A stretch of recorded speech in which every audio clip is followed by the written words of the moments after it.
Yan, kung paano ako napunta sa Kalye. 2020, nagkaroon ng pandemic. So, nung nagkaroon ng pandemic, maraming mga kababayan natin na hindi nabibigyan ng tamang serbisyo. Ngayon, dumating ng 2021, nagka-problema naman kami sa aming pensyon, dahil hindi tama yung pagbibigay. So, dahil sa naramdaman ko na maraming lumalapit sa akin, so nagbuo ako ng Samahang Pilipino, what I mean, Vanguard of Democracy. So isalaysay ko lang para medyo makita nyo bakit ako napunta dito sa ganitong sitwasyon na nabanggit mo nga na ako ay isang retirado na almost 40 years ako nanungkulan sa serbisyo mula sa edad na 13 anyos. Ako yung dumaan ng basic military training. Ngayon, noong 2021, nagka-problema. Pumasok sa isipan ko na kailangan lumabas ako, lumitaw ako. Maraming kababayan natin na hindi nabibigyan ng tamang serbisyo. 2022, yung nabuo kong Vanguard of Democracy, tinulungan ko ang Bongbong Marcos and Sara for Vice President, So, more or less 6 million yung aking miyembro ng Vanguard of Democracy na talagang tinulungan namin si Marcos kasi nga para sa kalaman ng lahat, ako ay scholar ng Marcos Senior. So, utang na loob ko yun. So, tinulungan ko yung aking 6 million na panalunin si Marcos Jr. na buong akala ko ay mangyayari yung aming napag-usapan na ang kayamanang Marcos ay ibibigay sa mga mahirap. Ngayon, lumipas, nung nanalo na siya, sabi ko salamat at nanalo. So magiging bahagi ako pag-distribute ng kayamanan ng Marcos. Pinawalap ko ito kay Secretary Lagdamio noong 2023 on process. Kinausap ko rin si Martin Araneta, yung bunsong kapatid ni First Lady, na kung saan ay before the election kami magkakasama sa mga kumpanya, nag-usap-usap kami diyan sa Mandaluyong, after that sa BGC. Lumipas na pumasok na ang 2024, naramdaman ko parang niluloko na lang tayo. Sabi nga, in the first 6 months, sabi ng mga kasama, sir, nabudol tayo. So, hindi ko sila pinapakinggan kasi nga, baka namali lang sila. Pero noong 2024, naramdaman ko na talagang, totoo talaga nabudol na hindi maisatuparan ang mga nais natin mangyari. Dahil naramdaman ko, hindi pala si Pangulong Marcos ang papatakbo ng Pilipinas. Naging, kung tutusin talaga, dami lang talaga sa presidente. Pero hindi natin alam kung talagang tarantado siya. Pero sa aking palagay, ay sa ngayon, daming president siya, dami siya. Why? Si Speaker Romualdez at saka si First Lady, sila lang nag-uusap patungkol sa Pilipinas. Ang sabi ni Romualdez, kailangan bigyan mo ako ng 3 trilyon as Alinsano. 3 trilyon para ma-corner natin ang mga Duterte. Ako nang bahala kay Inday Sara. So yun ang mga information na karating sa akin. Bago bigyan mo ako 3 trilyon at ipapakulong natin si Pangulong Duterte. So lahat ng yan ay nangyayari. So kami nga bilang isang Filipino Guerrilla Forces is neutral. Hindi siya neutral kasi nga ang purpose namin ng Filipino Guerrilla is to protect the Filipino, to protect the barangay. Pero dahil sa nakikita namin na hindi tama ang pagtatrato nila sa dating Pangulong Duterte, although sabihin ko naman na kababayan ko siya is yung kanyang city engineer sa Davao City ay pinsan ko. Pero hindi yun ang ibig sabihin. Nakikita ko talaga na gusto nilang pataubin ang Duterte para by 2028 ay sila pa rin ang magpapatakbo ng ating bansa. Yun ang programming nila. bakit ako napunta sa lansangan? Ito na nga yun. Napunta na tayo. Tayong Pilipino na ayaw natin ng corruption. Yung sinasabi ng ating kasunod ko na interview, na sinasabi niya, imposible na walang alam. Talaga imposible na walang alam. Pero wala siyang alam kasi wala siyang pakialam. Mahinang leader nga eh. Besides sa mahinang leader siya, Andres Desaya pa siya. Bangag pa siya. Bangag pa siya. So, sa lahat ng aspeto na katangahan ng ating Pangulo, nasa kanya na. I'm sorry for the words sa mga kasama ko sa kabaro ko. Maraming galit sa akin mga kabaro ko na parang nasabi nila, bastos ako. Walang galang.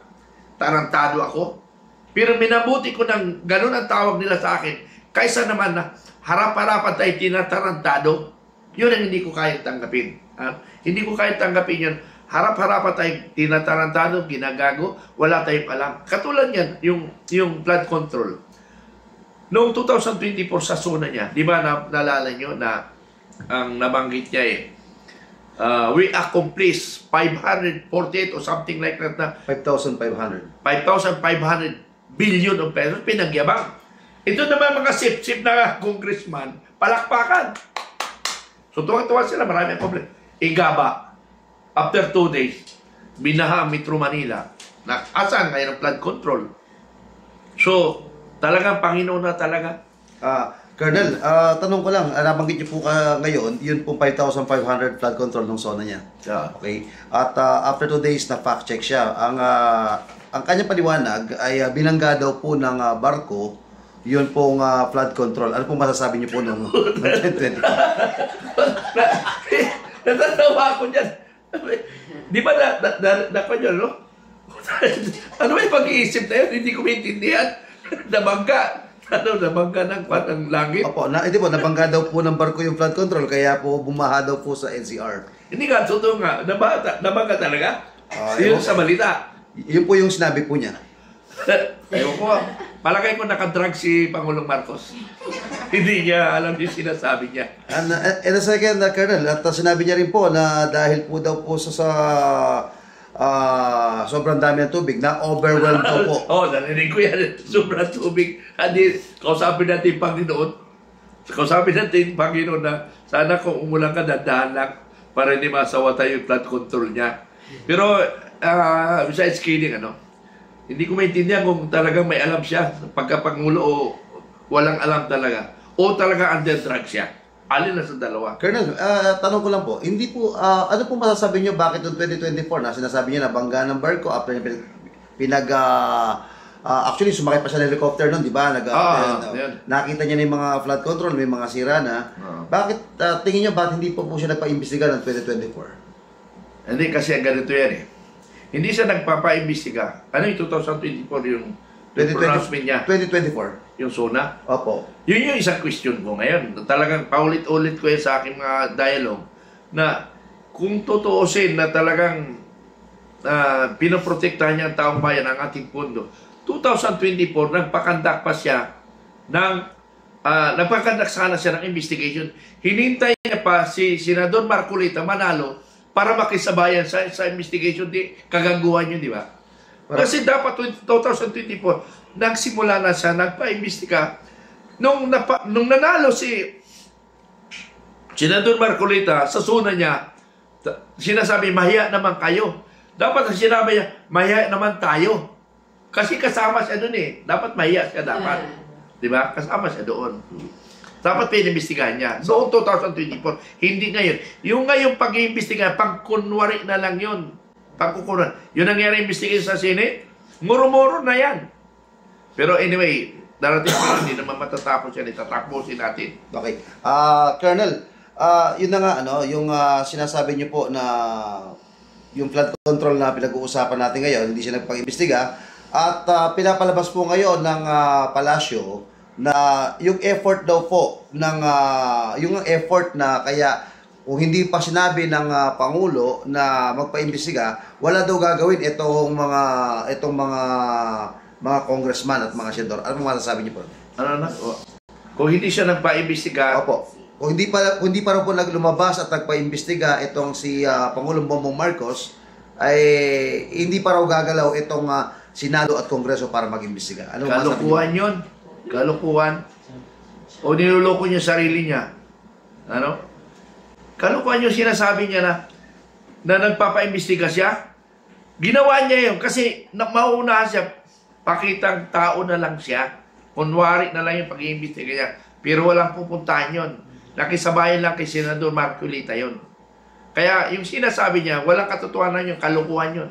Sa makatwid, para po nasusukol na siya, kaya lang Yes, nasusukol siya. Kunwari na nag-iimbestiga siya, pero wala rin pupuntahan yun. Sir, base po sa sinasabi nyo, yung tanong ko kanina, doon po sa 2024 investigation, hindi siya nagpa-imbestiga noong 2024. Pero nung makita niya na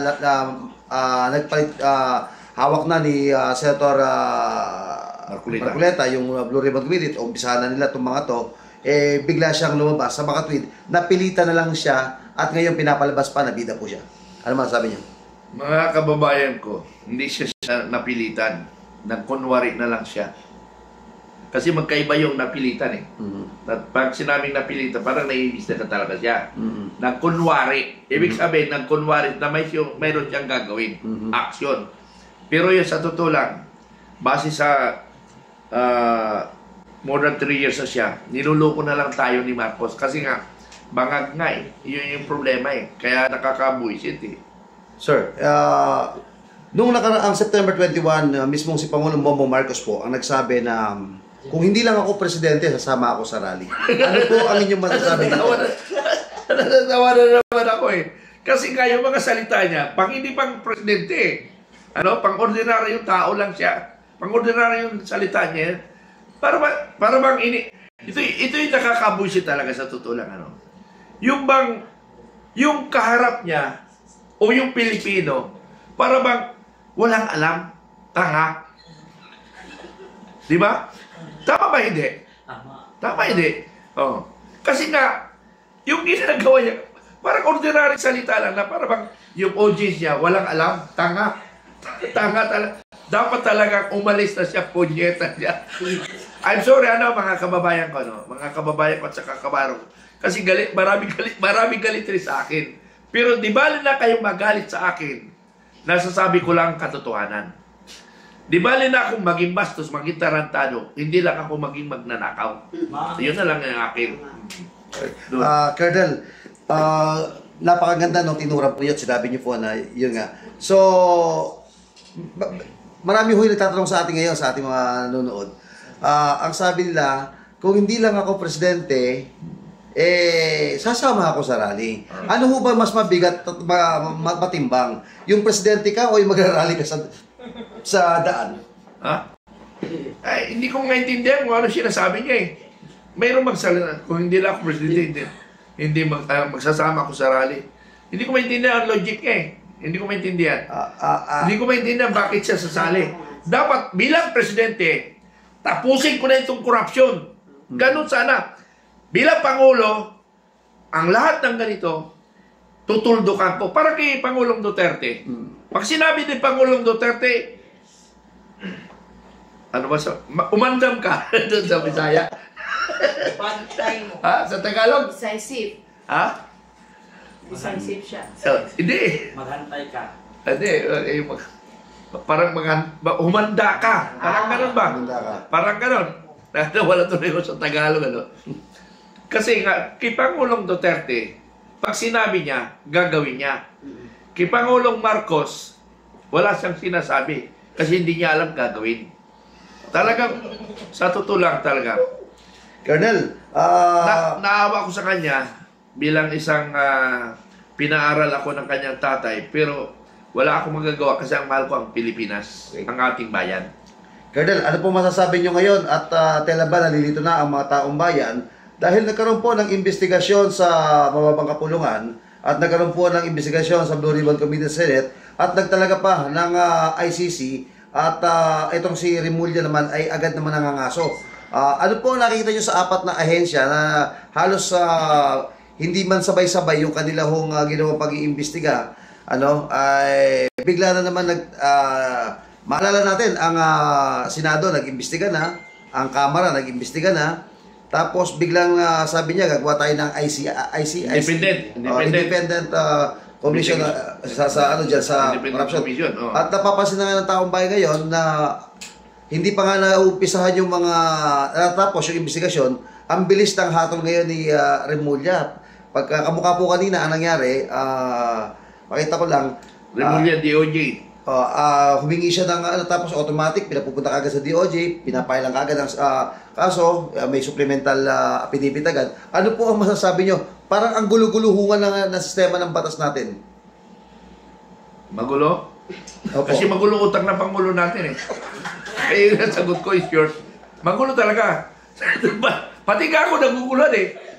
Kasi niluloko lang tayo. Niluloko lang talaga tayo. Ha? Niluloko lang talaga tayo. Magulo. Kasi magulong utak niya rin eh.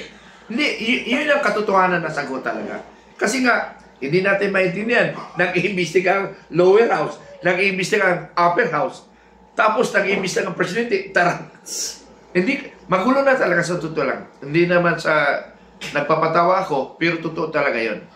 Kasi nga, lower house, upper house, then yung ICI yung presidente na independent body. Tapos DOJ po. At tapos may DOJ pa. Hindi na malaman dito sila kung saan. Alam ko na, nakuha kong logic. Kaya nga niya pinaimbestigan para walang lilitaw na may para lahat yun, magsasalubong yan. Pag nagsalubong yung mga recommendation, magkaiba, hanggang sa nakalimutan na lang natin yung investigation. Yun yung pinaka-objective nung ginagawa ng Pangulo. Yun ang basa ko. Pero sa totoo lang, lahat yan muro-muro. Pero dapat tapusin na yun. Muntik na mura na naman ako, napigil ko eh. Pero sa totoo lang, talaga, wala talaga. Yung investigasyon yan, hindi na ako maniwalang may pupuntahan yan. Okay. Bilang pong retiradong general, ay Colonel. Bilang retiradong Colonel at nagpapatupad sa batas, ano po masasabi nyo doon po sa sinabi po ni Senator Erwin Tulfo? Sometimes we need to bend the law. Hindi kasi ganito yun. Naintindihan ko siya kasi napanood ko yun. Naintindihan ko na sometimes bend the law. Kasi nga, ang ibig sabihin niya siguro, mali lang ang term na nagamit niya. Ang pagkaintindi ko, mas mataas ang kapangyarihan ng taong bayan. So dapat ang taong bayan ang sundin. Minsan hindi natin sundin ang batas. Mali lang ang pagkagamit doon. Sa akin pala kailangan, nagkamali siya doon sa terminology doon. Pero ang main point niya doon, mas makapangyarihan ang taong bayan kaysa ating Pangulo. Nagamit niya yung batas. Kaya talaga na mali siya. Pero ang dapat sabihin niya, ang pagkaintindi ko sa sinasabi niya, na mas makapangyarihan ang taong bayan kaysa Pangulo. Siguro yun ang ibig niya sabihin. Ang problema nga lang, batas yung sabi niya, minsan baliin natin batas. So, palagay ko nagkamali lang siya doon, siguro. Palagay ko lang ha. Yung sinabi niya, sometimes we need to bend the law. Sa Tagalog po, baloktutin natin ang batas. Pag ganun po termino na baloktutin ang batas, pero nagpaliwanag po siya na kasi ang pinapalabas po kasi, yun po daw, bago ka mapasok sa WPP kernel, yung Witness Protection Program, kinakailangan, parang may collateral ka muna na kailangan ipakita ko muna, ibigay ko muna yung maninakaw mo, balik mo to. Ipakita mo na sincero ka, true pagbabalik mo. Tama po ba yung prosesong gano'n, nasa batas po ba yun? Palagay ko, discretion ng abogado. Palagay ko, discretion yun. Discretion ng authority na wala sa batas yun eh. Wala sa batas yun. Imposible maging batas yun. Discretion nung sinabi natin committee na kailangan ibalik mo muna ang pera o magsalita ka muna bago protection. Wala sa batas yun. Discretionary lang. Colonel, when you say discretion of the DOJ, right? Yes, kasi siya... Hindi naman kaya pumasok doon sa abusive, yung abuse of authority of power. Yung grave of abuse. Oo nga, Pwede. Baka po kasi parang ginagamit What was discretion? And abuse of power, parang parehas eh. Kung wala sa batas. Wala sa batas. Kung wala sa batas, maaaring papasok tayo sa abuse of power.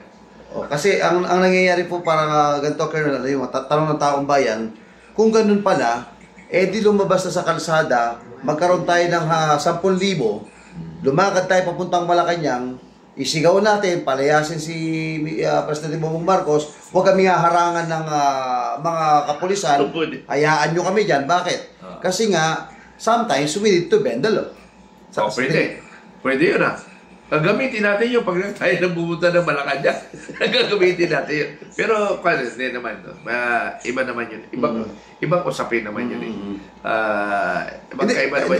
Colonel, inahalimbawa mo lang. Colonel, ang sabi niya dun, mas ginagagamit daw po yun, yung words yun, in favor sa mga masa, sa marami.